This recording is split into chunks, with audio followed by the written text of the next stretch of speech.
This is one type of question that's likely been talked about before, but something long before working with the quadratic formula.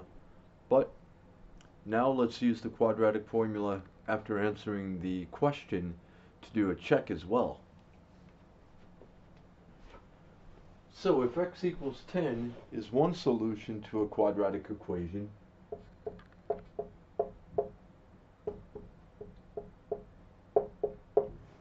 x minus 10 is going to be one factor,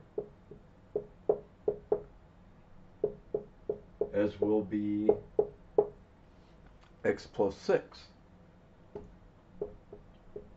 So multiply them together,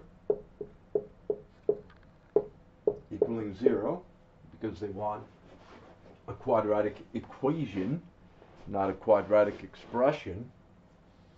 And when we do FOIL, we'll have x squared plus 6x minus 10x. 6x minus 10x is going to be minus 4x. Then we've got, for the last, negative 10 times 6 is going to be negative 60. So when we plug in to do a check, this is the answer we're looking for, and we are looking to see this multiplied out. Checking with the quadratic formula,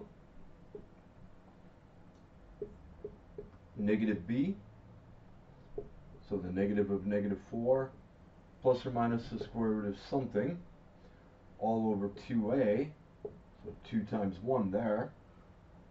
Underneath the square root, b squared minus 4ac, that's going to be the quantity negative 4, all of that squared, minus 4 times 1 times negative 60. And so, again, our main concentration being on simplifying what's underneath the square root, first of all. But it's okay to say the negative of negative 4 is positive 4, and 2 times 1 is 2. So, remembering that any real number squared is non-negative, we have here a count of 2 negatives. We're going to be adding. 4 times 1 is 4. 4 times 60 is 240.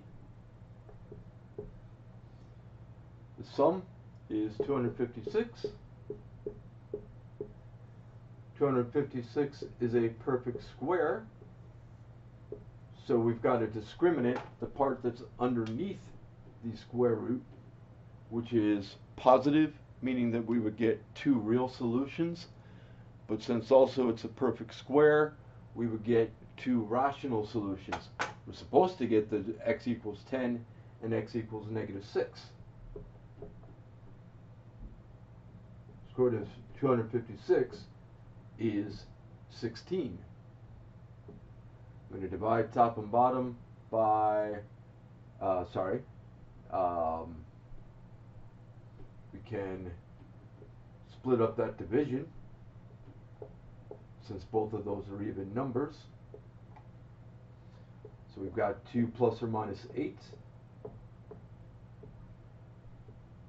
And 2 minus 8 would give us the negative 6, and 2 plus 8 would give us the positive 10.